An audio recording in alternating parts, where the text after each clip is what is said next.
Je l'accorde volontiers, c'est une drôle d'idée d'évoquer un vieux film datant de 1961 de Guy Debord, qui possède un nom des plus obscurs, critique de la séparation.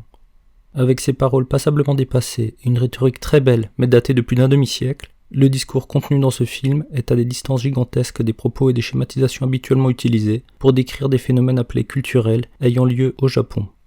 Et pourtant, en débutant par l'évocation du nom de ce film, je cherche à poser les bases d'une réflexion sur la manière dont je pourrais décrire ce pays dans lequel je vis depuis plus d'une décennie, le Japon.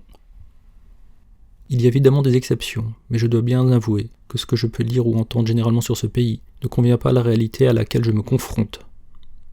Que ce soit au travers du fantasme d'une altérité absolue, par un univers effrayant ou attirant qui n'aurait d'autre point commun que ceux inversés par une sorte de miroir réfléchissant, ou encore que ce soit cette idée qu'avec la mondialisation, le globe entier répondrait finalement aux mêmes critères et à la même culture du marché financier, l'ensemble de ces descriptifs me paraissent sinon caricaturaux, au moins décalés de ma réalité. Personnellement, cela fait plus d'une dizaine d'années que je vis sur cette île, je me suis retrouvé ici alors que j'aurais pu être ailleurs. C'était à la suite d'une heureuse rencontre du hasard, et c'était le début d'une aventure et d'un cheminement rempli de questions insolubles. Avant de venir, je ne me doutais pas que j'étais en train d'aller dans une direction qui m'a demandé de remettre en cause la plupart de mes présupposés. Et pourtant c'était une évidence, entre les a priori sur une culture éloignée et la réalité vécue au contact de phénomènes concrets, il y a un fossé considérable. Mes réflexions avaient pris dans ce contexte la mauvaise habitude de structurer de tragiques antinomies indépassables. Dès lors qu'apparaissaient des étrangetés, dont il me faudrait saisir les raisons, ce serait déjà la définition de ma propre culture qu'il me faudrait remettre en cause. En effet, je l'ai redécouverte sous des aspects insoupçonnés qui ne sont pas forcément très glorieux. D'où une seconde évidence, l'appréhension d'une autre culture est déjà la reconsidération de sa propre culture comme point de départ à tout jugement. Autant cette formule peut sembler évidente, autant vivre cette expérience est certes passionnante, mais déstabilisante. Récemment, j'ai revu ce court film de Guy Debord, je ne l'avais pas visionné depuis que j'avais quitté mon pays. Je ne sais pas si c'était une forme de nostalgie, mais j'ai eu alors l'impression que ce film, tout en parlant de quelque chose qui n'a rien à voir avec ma réalité, renvoyait aussi à ce que je vivais personnellement. Après le visionnage du film, je me suis senti comme flottant dans un univers limitrophe entre ce que je croyais connaître de la réalité m'entourant et ce que je ne supposais n'être qu'un ensemble de représentations. Malgré sa courte durée et son titre au nom un peu étrange de « Critique de la séparation », le film dépliait par sa narration l'intelligence de ne pas croire en ce qu'il énonçait. Il ne se laissait pas aller à la facilité, qui est celle de susciter une émotion, alors que le flot véhiculait au moins potentiellement la capacité de produire des sentiments. C'était à la fois un film sur les limites d'un film, mais aussi sur la manière dont les représentations sont construites. Leur but, ce qu'elles véhiculent d'un héritage flou, tout en construisant des identités de toutes sortes, sociales, étatiques ou psychologiques. Les représentations de ce que nous sommes, de ce que nous devions vivre ou ne devrions pas vivre, toutes ces aventures supposées individuelles, ne seraient qu'un ensemble de fictions bricolées les unes aux autres, au milieu d'un décor en papier mâché, dans un studio de cinéma en désuétude. Ainsi parle la voix off du film, je la cite, : Finalement, aucune aventure ne se constitue finalement pour nous. Elle participe d'abord en tant qu'aventure de l'ensemble des légendes transmises par le cinéma ou autrement, de toute la pacotille spectaculaire de l'histoire. La fiction cinématographique se mélange à la fiction identitaire. Construire une histoire nationale, une histoire personnelle ou une quelconque histoire narrative revient peu de choses près au même. Je cite toujours cette voix off, : La fonction du cinéma est de représenter une fausse cohérence isolée, dramatique ou documentaire, comme remplacement d'une communication d'une activité absente. Pour démystifier le cinéma documentaire, il faut dissoudre ce que l'on appelle son sujet. Dissoudre le sujet du film, briser la fiction, ce serait mettre à distance les relations de redondance et de répétition entre différents niveaux de signes. L'image cinématographique devrait normalement signifier quelque chose de similaire au langage narré pour donner l'illusion de la réalité. Et ce serait cette redondance que Guy Debord chercherait à faire exploser. Que l'image cinématographique ne suive pas le chemin tracé par la voix off du spectateur, ce serait la première étape à franchir pour qu'il nous soit permis d'atteindre notre réalité en tant que spectateur. Cela en dehors de la fiction imposée, c'est-à-dire en devenant nous-mêmes une sorte d'artistes construisant de propres représentations. Le film 2, Critique de la séparation, me semble correspondre à la recherche d'une limite, celle de la séparation entre la représentation et la réalité. À quel moment la structure spectaculaire qui sépare le spectateur et l'acteur cesserait d'exister? De quelle manière éviter que ne se reforme cette division, devenant potentiellement l'outil d'une domination entre ceux qui font et ceux qui subissent? Entre le signe et la chose du monde auquel il renvoie, il y a une séparation, un flou ou un vide, quelque chose qui extrapole, qui se projette ou se manifeste. En tout cas, la représentation n'y serait pas la réalité. Mes habitudes de langage, ce que je souhaiterais transmettre dans cette relation absolue se nommant communication, c'est bien cela qu'il me faudrait remettre en cause pour que mes représentations puissent correspondre à ma réalité. Je cite Guy Debord au travers de son film. 2 points. Il convient de détruire la mémoire dans l'art, de ruiner les conventions de sa communication, de démoraliser ses amateurs. Quel travail!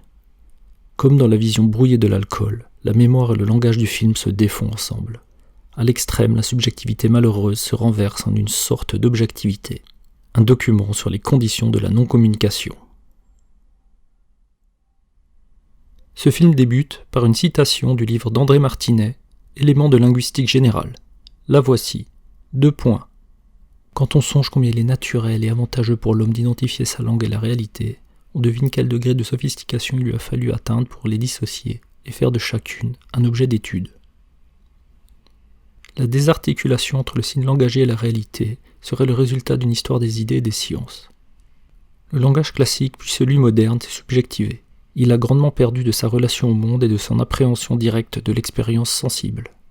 Le signe linguistique s'est autonomisé en représentation abstraite, permettant de postuler et de manipuler des propositions sur les choses. Il est devenu le moyen de la recherche scientifique. Mais parallèlement, il est aussi devenu le cri, ou encore l'abstraction, pour le poète moderne dans son combat d'un ressaisissement du monde. Il me semble que ce film de Guy Debord aurait pour ambition de tracer cette limite entre signe et réalité, probablement dans le but d'un dépassement. Cette entreprise gigantesque d'une critique de l'usage des signes est menée à la manière d'une quête magnifique, mais elle me paraît aujourd'hui quelque chose d'un peu désuet. Cette méthode qu'il serait trop simpliste de nommer situationnisme, cette pratique à partir de laquelle il serait encore possible de garder une liberté, ce moyen de ne pas se faire embourgeoiser par le modèle dominant, ce type d'engagement était très présent dans les discours littéraires autour des années 1960, en France et ailleurs. Moins d'une décennie avant cette expérience de Guy Debord, un autre auteur écrivait sur le changement de paradigme d'une relation entre les signes et la réalité, non sur le cinéma mais dans la littérature et la poésie. Dans l'ouvrage Degré zéro de l'écriture qui est paru en 1953, Roland Barthes tentait de qualifier et de différencier ce qui serait l'écriture classique, qu'il nomme parfois de bourgeoise, et ce que serait l'écriture moderne. Son explication me semble d'une simplicité frappante. D'un côté, il y aurait le langage classique avec lequel l'auteur ou le poète exprimerait non une pensée personnelle et spécifique, mais la pensée en général, celle qui s'ordonne dans un équilibre éclairant. Le signe n'étant alors qu'une représentation qui se formaliserait parfaitement en continuité avec le langage.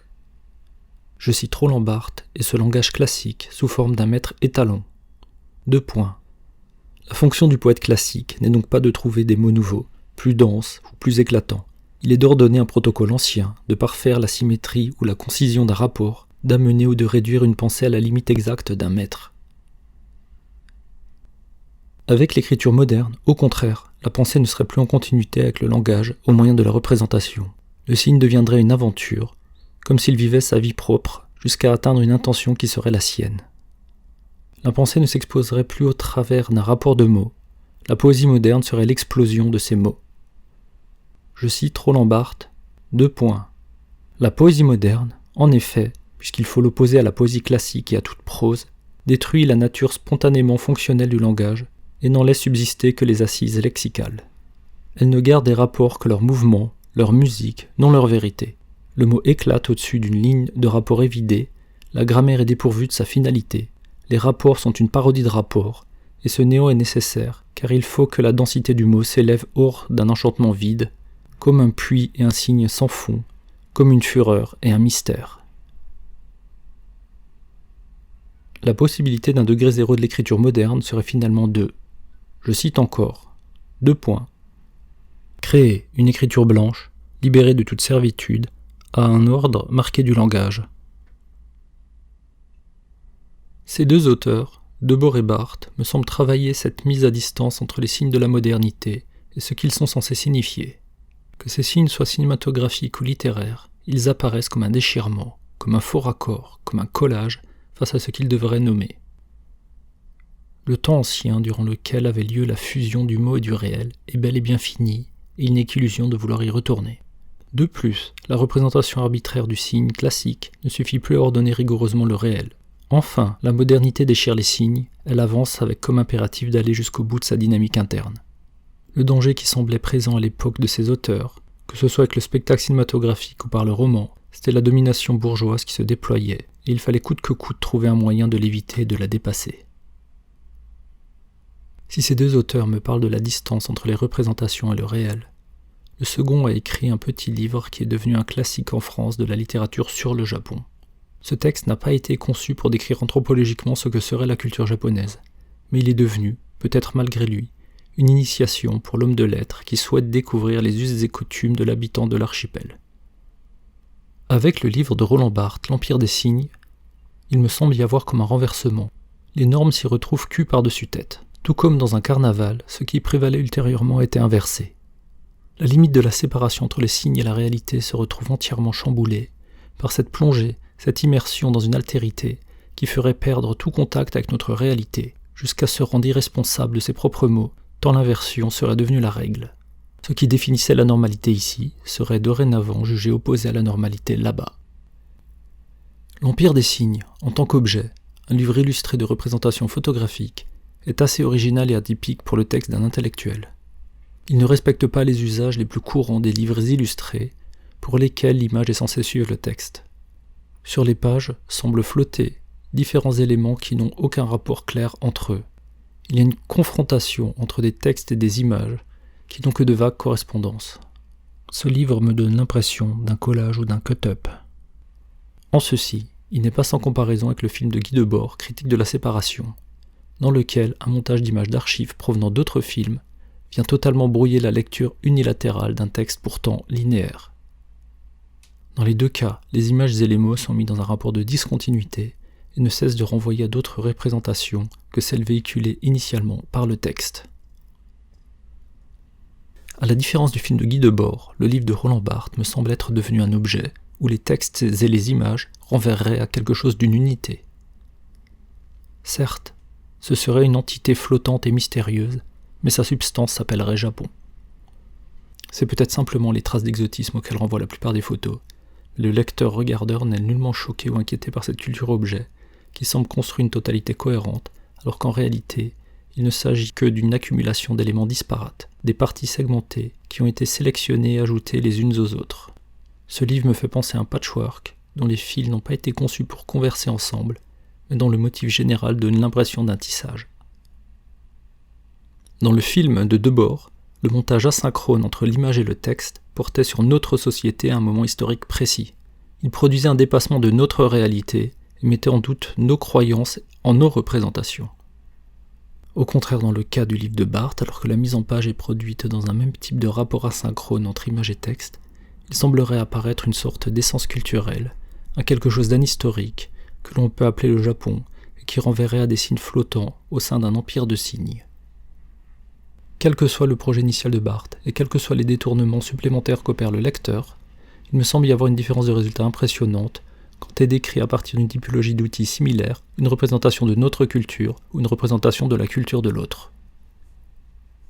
Les premiers mots du livre de l'Empire des signes exposent les choix opérés, presque aussi puissamment que s'il s'agissait d'un manifeste. Barthes y décrit un décalage entre les images et le texte, non pour permettre de prendre une distance par une séparation entre les signes qu'il utilise et une réalité japonaise, mais bien pour déployer une écriture qui serait elle-même japonaise. Je le cite, : Le texte ne commente pas les images n'illustrent pas le texte. Chacun était seulement pour moi le départ d'une sorte de vacillement visuel, analogue peut-être à cette perte de sens que le zen appelle un satori. Texte et image, dans leur entrelac, veulent assurer la circulation, l'échange de ces signifiants, le corps, le visage, l'écriture, et y lire le recul des signes.